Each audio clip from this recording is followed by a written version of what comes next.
By 2025, the conflict in Gaza had reduced vast stretches of civilian infrastructure to endless gray rubble. Despite temporary truces, that devastation expanded outward, drawing Lebanon, Syria, Yemen, and Iran into an active zone of escalation. Further north, the war in Ukraine reached a point of industrial exhaustion. Soldiers are left digging trenches through fields of dead sunflowers, caught in a war of attrition dominated by autonomous weapons and nuclear posturing. Behind these diplomatic handshakes, the United States and China intensified a high-stakes economic conflict. Aggressive tariffs and technological blockades tightened supply chains across the globe. That global rivalry immediately destabilized the African continent. A scramble for resources and influence triggered a series of coups, leaving heavily armed soldiers and closed roads as the standard of civil order. This map shows the reality of Turkey's geographic position. It sits at the precise intersection of these four collapsing plates: a Middle East, Eastern Europe, the US-China economic rift, and African instability. In response, Turkey's National Intelligence Organization, MIT, formalized a new strategic doctrine in its 2025 report. It is built on two concepts: denge ve takimat, balance and fortification. In this environment, waiting for hybrid threats to reach the border is a strategic dead end. Survival in 2025 required an intelligence apparatus capable of proactively managing the regional power map. The first pillar is takimat, fortification. The strategy treats internal security as the mandatory prerequisite for any foreign policy.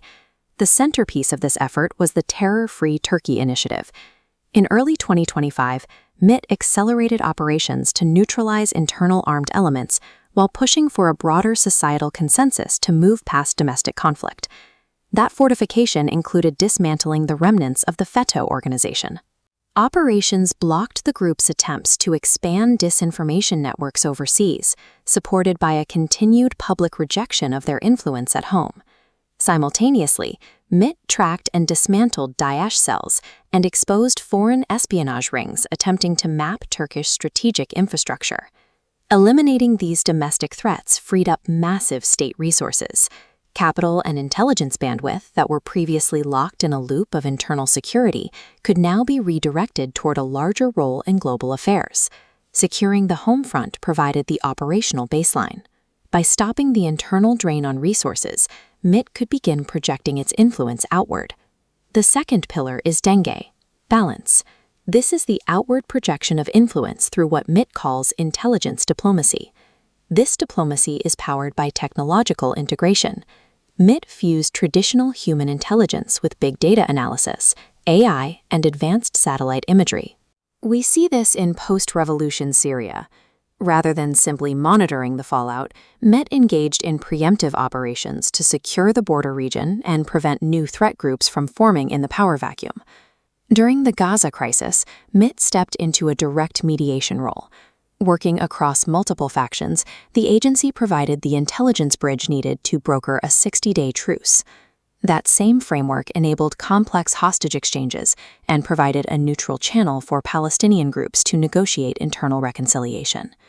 In Africa, MIT expanded operations to counter radical organizations directly.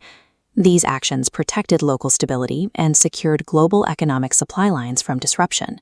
These interventions moved MIT beyond traditional reconnaissance.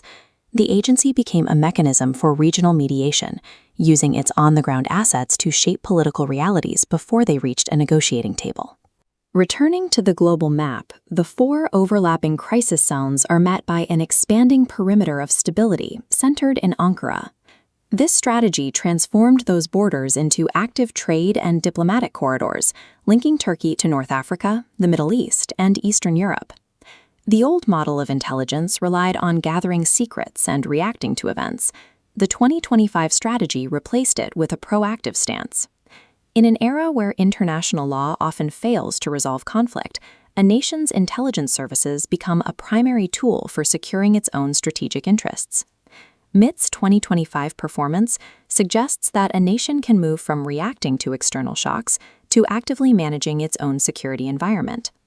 By securing the home front and deploying high-stakes intelligence diplomacy, Turkey gained the strategic breathing room needed to act as an independent regional power.